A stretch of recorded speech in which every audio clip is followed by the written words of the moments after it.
हाँ बच्चों, आज हम आगे नेक्स्ट क्वेश्चन करते हैं। एनसीईआरटी क्वेश्चन आएगा हमारे। अब हम 29 नंबर क्वेश्चन करना आ जाए।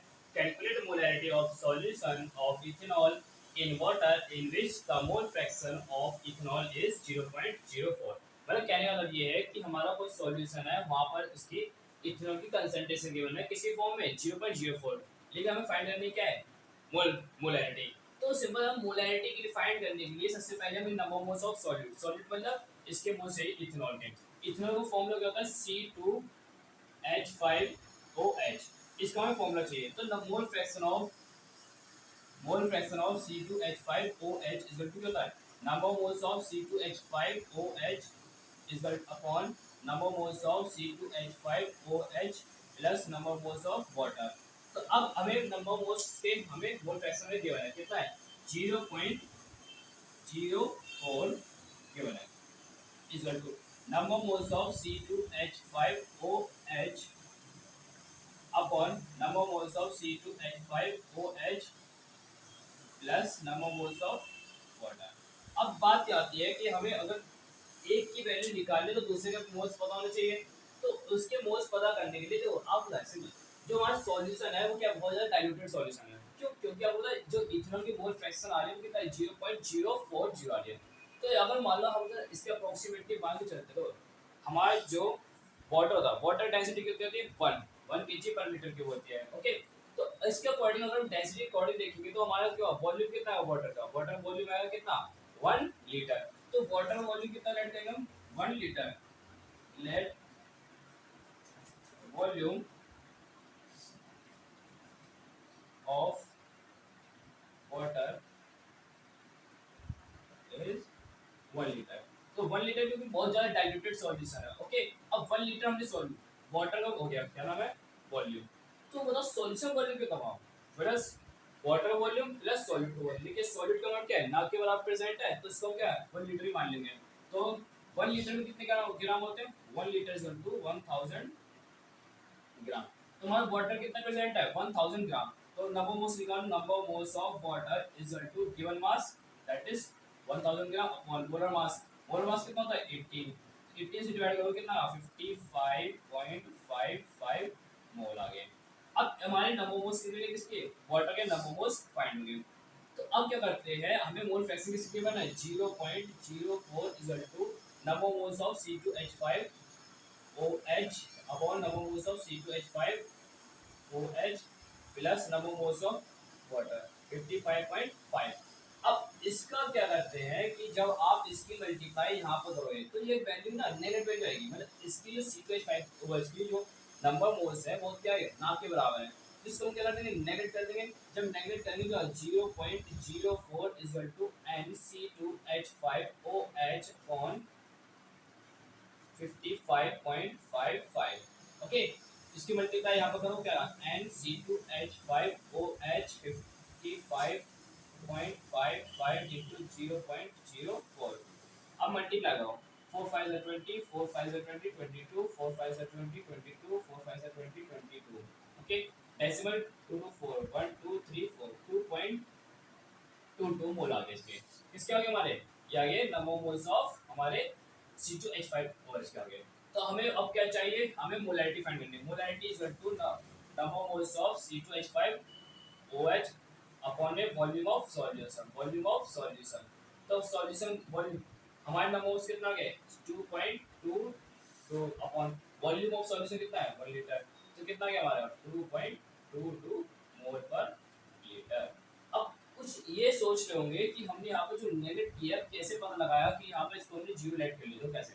अगर मान लो आप इसको यहाँ मल्टीप्लाई करते कितना था, 0.04 into C2H5OH plus 0.04 into 55.5 equal to NC2H5OH।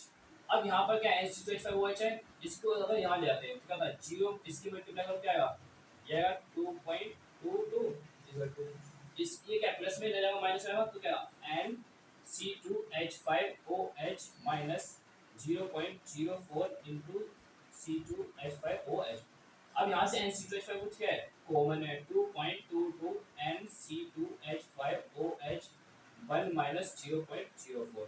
अब 1 से अगर 0.04 को माइनस करोगे कितना आएगा, हमें पता है कितना आएगा 0.96, तो 0.96 अप्रोक्सीमेटली क्या होता है 1 के अप्रोक्सीमेटली होता है, तो इसलिए हमने इसको लिया है। अब यहाँ पर 1 के अप्रोक्सीमेटली तो इसका मतलब क्या है NC2H5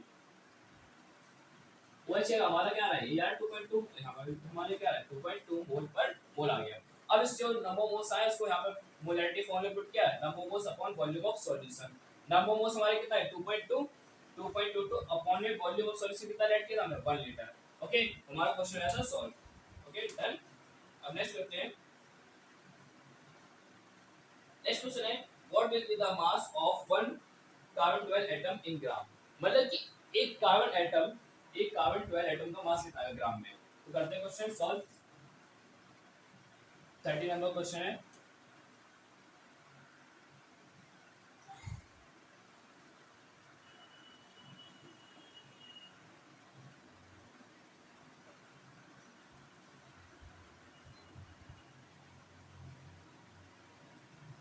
okay, mass of one carbon,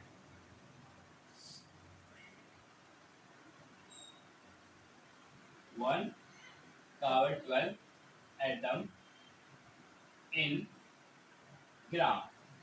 अब ग्राम में हमें मास फाइंड करना है। ग्राम में मास फाइंड करने के लिए आप बताए एक कार्बन 12 एटम का मास, मास ऑफ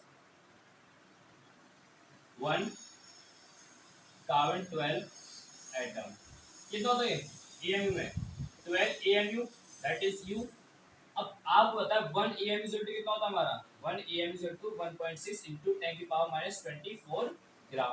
तो 12 एएमयू कितना है, आप सिंपल मल्टीप्लाई कर दो, तो देन 112 into 1.6 into 10 की पावर माइनस 24 मल्टीप्लाई करो कितना आएगा, ये आएगा 12 is the 72 12 into 12 19.2 into 10 की power minus 24 gram. Okay that's it, बस सिंपल और कुछ नहीं करना था हमें। इसमें आपको पता है एक कार्बन एटम का मास फाइंड करना था। अगर ये पूछता मोलर मास तो क्या करते हैं, इससे मल्टीप्लाई करते हैं 6.022 into 10 power 23 से। नेक्स्ट आता है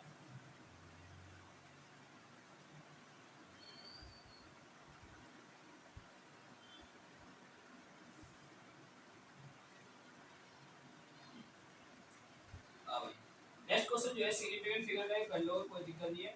और उसके बाद है 32 नंबर क्वेश्चन। 32 क्वेश्चन में क्या करना है, हमें एवरेज एटॉमिक मास फाइंड करना है।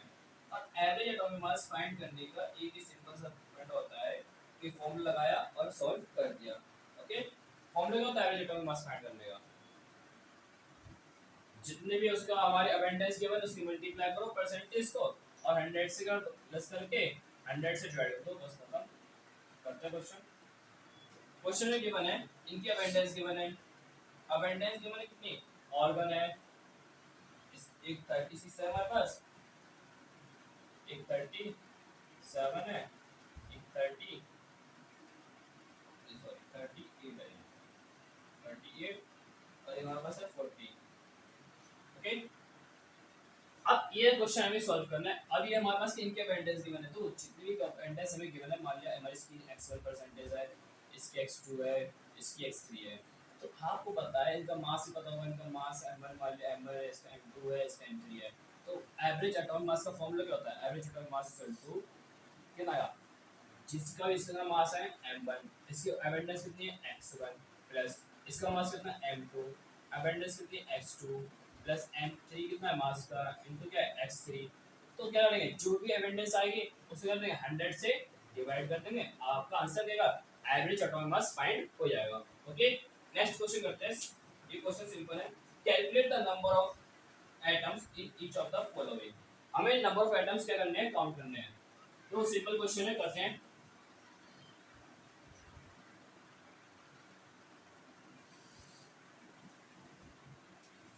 क्वेश्चन फर्स्ट क्या आता है, ये क्वेश्चन नंबर है 33 का, 33। क्वेश्चन नंबर 1 क्या आता है, नंबर ऑफ एटम्स फाइंड करने हैं। 52 moles of He, 52 mole of He, helium के 52 मोल्स हैं, तो हमें एटम फाइंड करने हैं। तो सिंपल सी बात है, हम क्या कर देंगे 1 mole number of helium atom in 1 mole. अच्छा बताओ 1 मोल में कितने एटम होते हैं, 6.022 into 10 की पावर 23 एटम ऑफ हीलियम। देन लेकिन हमें किसके पूछे 52 मोल्स के। Number of helium atom in 52 mole कितना होगा 6.022 into 10 की पावर 23 into 52। इसकी मल्टीप्लाई करके हमारे क्या है नंबर ऑफ एटम्स फाइंड हो जाएंगे। नेक्स्ट क्वेश्चन क्या कहता है सेकंड क्वेश्चन कहता है 52 you of helium 52 you of helium. तो अब की बार जो उसने किया है अब क्या उसने यूनिफाइड मास के अकॉर्डिंग दिया उसमें एटम फाइंड करना है। आप बताएं एक एटम मास हीलियम के एटम मास कितना होता है 4u 4u of helium is equal to 1 atom of helium. एक एटम मास होता है 4u कितना होता है एक एटम मास होता है ठीक है। तो अब अगर एक एटम मास कितना है तो 1u कितना एटम मास होगा 1u of helium atom 1/4 atom का एक एटम मास 4u है ठीक है मतलब 4u इज इक्वल टू 1 तो 1u इज इक्वल टू कितना 1/4 एटम। हमें कितना निकालना है 52u of helium is equal to 52 into 1/4। जब आपने 1 का फाइंड कर लिया है तो आप क्या उसकी मल्टी 1 से जो हमने 1 का फाइंड किया 52 से मल्टीप्लाई कर दो क्या गया कितना गया 13 atom of helium.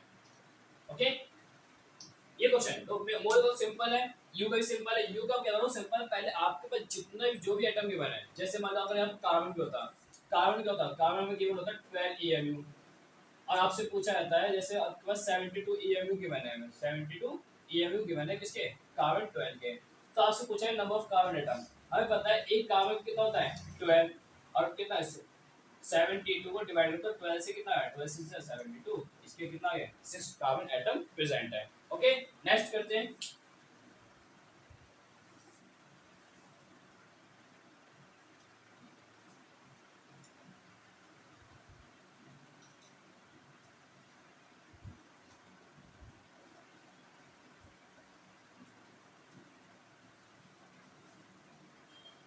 Next question में इसी में ये थर्ड पार्ट है 52 gram of helium 52 gram of helium.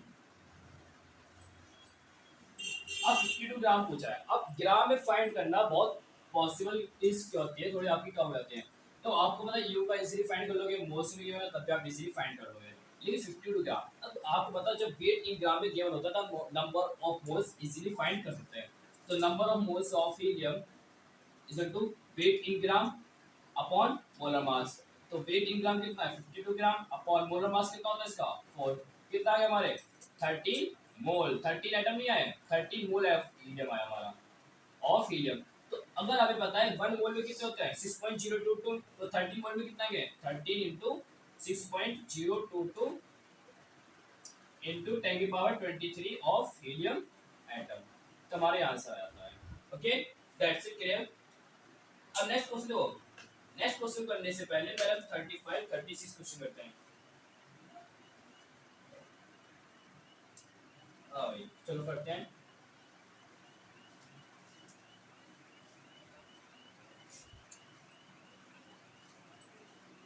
Third question क्या कहता है calculate carbonate reactivity aqueous HCl according to the following reaction। Okay CaCO3 reaction कर रहा है किससे HCl से रिएक्शन कर रहा है बना क्या रहा है CaClCl2 plus H2O plus CO2 और यहाँ पर क्या है रिएक्शन बैलेंस करिए। ओके ये रिएक्शन गिवन है अगर what mass of CaCO3 required to react completely with 25 ml of 0.75 molarity HCl। what mass required of CaCO3 to complete react with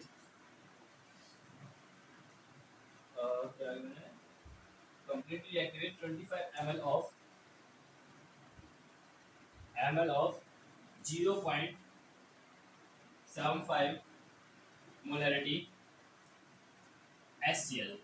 okay, ये क्वेश्चन में गिवन है। अब इसको करने के लिए सबसे पहले तो आपको पता है इसके 1 मोल की रिक्वायरमेंट है कितने 2 मोल्स की।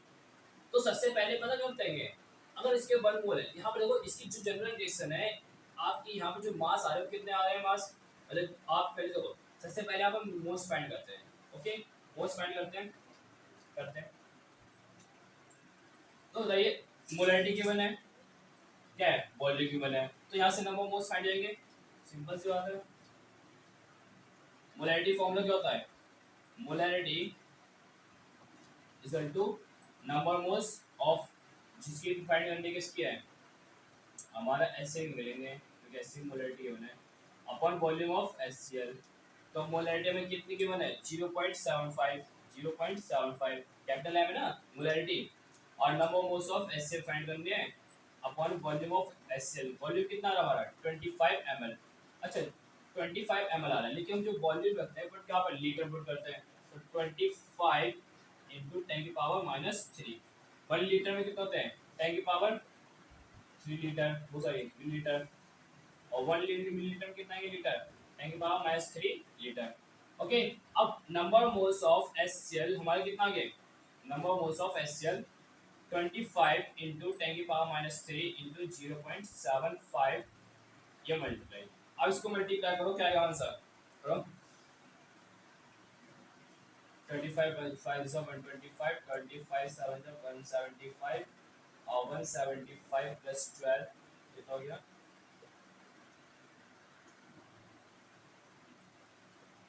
187 इंटू 10 की पावर -3, ये आ गया हमारा। ओके दैट, अब इसको डेसिमल लगाते हैं 80.75 इंटू 10 की -3 मोल आ गया। ओके, अब हमारे मोल्स कितने आ गए कि इतने मोल्स हैं। अब आपको पता है कि हमारे मोलर मास इसका कितना है, इसका मोलर मास निकालो, इसका मोलर मास निकालो। चलो मोलर मास नहीं निकालते, चलो इतना पता है इसकी जो मोल्स है, इसके जब ये 2 मोल है तो इसके कितना 1 मोल लगेगा। नंबर ऑफ मोल्स हमने कहा था ये formula, number moles of HCl upon में 2 is equal to number moles of CaCO3 upon में 1। तो नंबर मोल्स ऑफ HCl कितना हमारे पास 80.75 इंटू 10 की पावर -3 अपॉन में 2 equal to number of moles of CaCO3। Okay, तो अब करते हैं अब ये क्वेश्चन।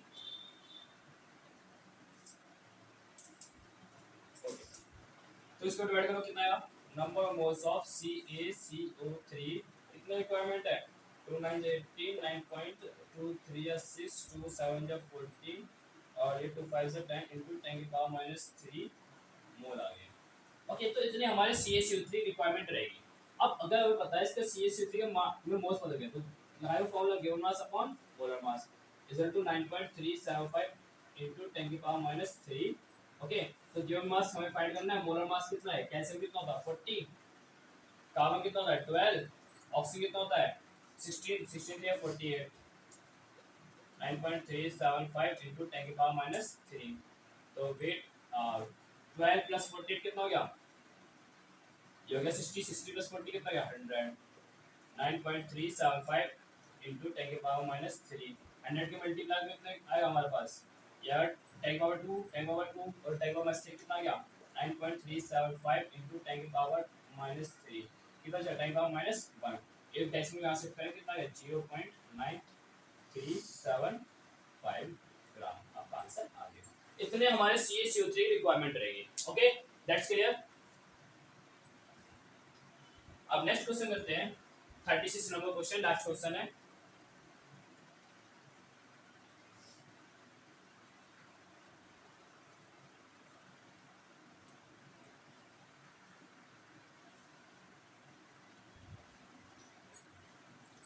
लास्ट क्वेश्चन है एनसीईआरटी के, इससे नेक्स्ट हो जाएगा, फिर नेक्स्ट चैप्टर पढ़ेंगे नेक्स्ट सेशन से। Question number 36, chlorine is prepared in the laboratory by the treating manganese dioxide with aqueous hydrochloric acid according to the reaction। जो इस रिएक्शन की बन की है 4HCl AQ और MnO2 सॉल्यूशन कर रही है। Okay sorry gas 2H2O MnCl2 2O MnCl2 plus क्या गया Cl। अच्छा पूछा गया है इसे पूछा एक क्वेश्चन ये है एनसीईआरटी का 36 नंबर क्वेश्चन है। इसे सॉल्व करते हैं। क्या क्वेश्चन क्या है, calculate chlorine is prepared in the laboratory by treating manganese dioxide MnO2 with aqueous hydrochloric acid. Okay, how many gram of HCl is react with 5.0 gram of manganese dioxide। मतलब क्या है कि कितना HCl की requirement करें। Complete reaction हो रही है, हमें पता है 5 ग्राम की बने, तो इसकी कितनी रिक्वायरमेंट रहेगी। दो सिंपल बात है, अगर इसके मास निकालो नॉर्मली, तो इसके जो मोलर मास आएगा, एक मोल का मास, मोलर मास HCl कितना है हमारे पास, मोलर मास ऑफ HCl आएगा हमारे पास, हाइड्रोजन कितना होता है 1 प्लस कितना होगा 35.5, कितना आ गया हमारे पास, ये आ गया 36.5। ओके ओके, अब हमें पता है, ओके फिर निकालते हैं मोलर मास ऑफ MnO2। इसका मास कितना है, मैंगनीज का मास देख लेते हैं, पहले चेक कर लेते हैं कितना होता है। मैंगनीज का मास होता है 55 प्लस ऑक्सीजन कितना होता है 16, 62 है 32। इसको ऐड करो कितना आएगा हमारे पास, ये आएगा 87। ये ग्राम पर मोल है, मतलब मोलर मास के है ग्राम। अब आपको पता है यहाँ पर कितने मोल प्रेजेंट, एक मोल प्रेजेंट है, तो उसको मतलब ये मोलर मास पता क्या होता है, मोलर मास बताता है 1 मोल का मास, 1 मोल का मास। लेकिन अब होता है 1 मोल को रिक्वायरमेंट कितने की है, इसका मतलब ये 87 ग्राम को रिक्वायरमेंट कितने की होगी, 87 ग्राम MnO2 रिक्वायर्ड HCl। कितनी रिक्वायरमेंट है, जितना भी एक मोल का है उसके 4 मल्टीपल है, 4 इंटू 36.5 ग्राम। तो अब हमें पूछा कितना है 5 ग्राम में की कितनी रिक्वायरमेंट हुई, ओके 5 ग्राम पूछा है, हाँ 5 ग्राम की, तो 87 gram MnO2 required HCl 4 into 36.5 gram. तो 1 gram MnO2 required HCl is equal to 4 into 36.5 upon में 87। तो 1 ग्राम को इतनी रिक्वायरमेंट होगी, और लगी चाहिए कितनी 5 ग्राम की, तो 1 का हमने फाइंड कर लिया, तो 5 की मल्टीप्लाई 5 ग्राम MnO2 required HCl 4 into 36.5 upon में 87 इंटू 5। अब इसकी मल्टीप्लाई कर देंगे तो हमारा आंसर आ जाएगा। Okay that's it, clear. Okay यहाँ तक हमारे क्वेश्चन सॉल्व हो गए हैं, एनसीईआरटी के सारे क्वेश्चन सॉल्व कर लिए। अब किसी वीडियो पसंद आती है तो लाइक और सब्सक्राइब करना ना भूलें। अब कोई भी अगर प्रॉब्लम आती है तो कमेंट करके बताइए। ओके मिलते हैं अगली क्लास में।